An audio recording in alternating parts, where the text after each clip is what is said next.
El llamado nuevo cine venezolano comienza en la década de 1970. El tema político, centrado en la lucha armada. Luego el tema de delincuentes. Se pasa de ahí al policía como protagonista, el cine de obreros, que tiene pocas obras, y la exploración psicológica de la clase media. La década de los 70 fue una etapa en la que la producción cinematográfica se dio a gran escala, debido a que en esos años se produjeron alrededor de 100 películas, es decir, 10 por cada año.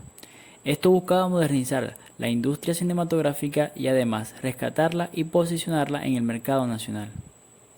Los primeros años de esta década se tocaron temas como la ausencia del amor, la justicia y la belleza, y darle voz a aquellos que no la tenían. Los cineastas buscaban dar una visión sobre el país que se vivía para esa época. También se tocaba temas del corte sociopolítico. Los personajes de estas películas soñaban con regenerar estas sociedades y organizarlas en una utopía. Comienzan a aparecer películas como Cuando quiero llorar no lloro, El pez que fuma, entre otras que van cambiando el mundo cinematográfico venezolano de esta década.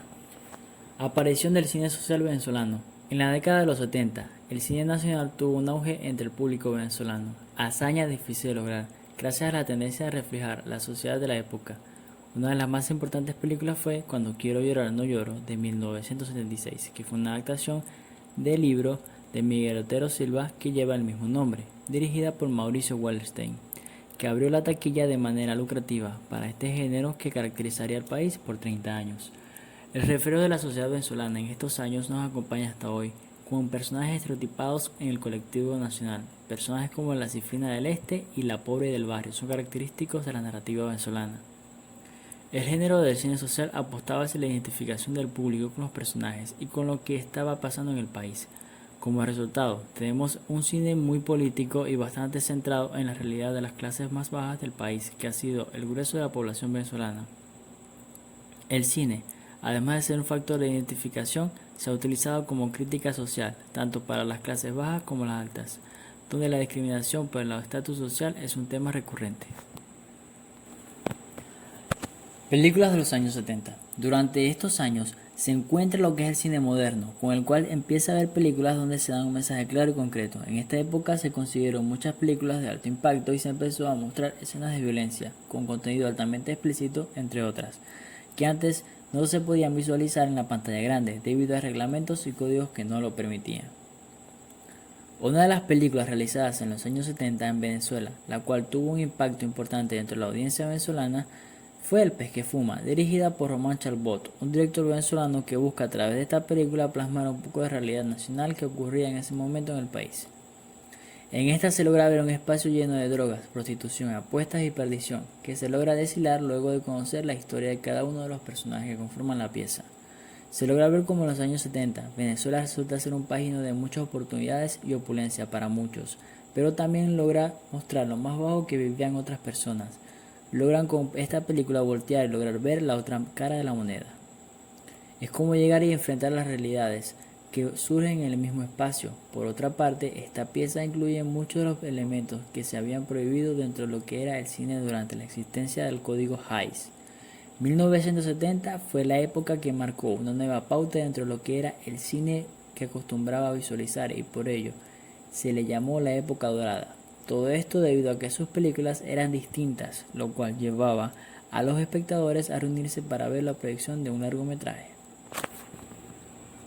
Orden cronológico de hechos del cine venezolano de los años 70. En el año de 1970, el Consejo Municipal del Distrito Federal crea el Premio Municipal de Cortometraje. Estallido de Nelson Arrietty gana su primera edición. En el año de 1971 comienza a funcionar la Dirección de Cine del Ministerio de Fomento. En 1973, Cuando quiero llorar no lloro, de Mauricio Wallerstein, basado en la novela de Miguel Otero Silva, consigue un éxito de taquilla sin precedentes para una película venezolana y da inicio a los nuevos lenguajes y temáticas que abrirán las puertas del llamado boom del cine nacional. Se crea la FEBEC, Federación Venezolana de Centros de Cultura Cinematográfica. En 1974, la Asociación de Autores Cinematográficos, ANAC, adquiere la personalidad jurídica. La quema de Judas, de Román Chalbot, es una de las películas más taquilleras del año. Maracaibo Petroleum Company, de Danilo Oropesa, es un éxito. En 1975, Por primera vez, el Estado venezolano, a través del convenio entre Corpoturismo y Corpoindustria, financia el cine otorgando 5 millones de bolívares para la realización de 9 largometrajes. Compañero Gusto, Los muertos sí salen, Fiebre, Soy un delincuente, Sagrado y obsceno. En 1976 se estrena Soy un delincuente, de Clemente de la Cerda, convirtiéndose muy pronto en el filme más taquillero de la historia del cine venezolano, e iniciando un tratamiento de la violencia urbana que se convertiría en paradigma y referencia posterior. Giancarlo Carrer pone en pantalla Canción Mansa para un pueblo bravo. En 1967 se crea Área del Cine del Consejo Nacional de Cultura. Se crea la Asociación Venezolana de Críticos Cinematográficos. El pez que fuma de Román Chalbaud se convertirá en una película más taquillera del año y en una de las más grandes obras de este autor, que junto a Soy un delincuente y Cuando quiero llorar no lloro, caracterizan el cine nacional del periodo. Se estrena Los Tracaleros de Alfredo Lugo y se llama SN de Luis Correa. En 1978, por primera vez se estrena 16 títulos. En el año de 1978, por primera vez se estrenan 16 títulos venezolanos en un solo año. El Domador de Joaquín Cortés obtiene el premio en el Festival de Lille, Francia. Yo la Caracas de Carlos Aspuruga en el Festival de Leipzig y el Festival de Huelva. La empresa perdona un momento de locura de Wallerstein en la Semana del Cine Iberoamericano. Se estrena Simplicio de Franco Ruartelli. En 1979 se construye la Cámara Venezolana de Productores de Largometrajes, CABEPROL. Este fue el documental de la década de los años 70 del cine venezolano. Y narró para ustedes Jesús Villasmil.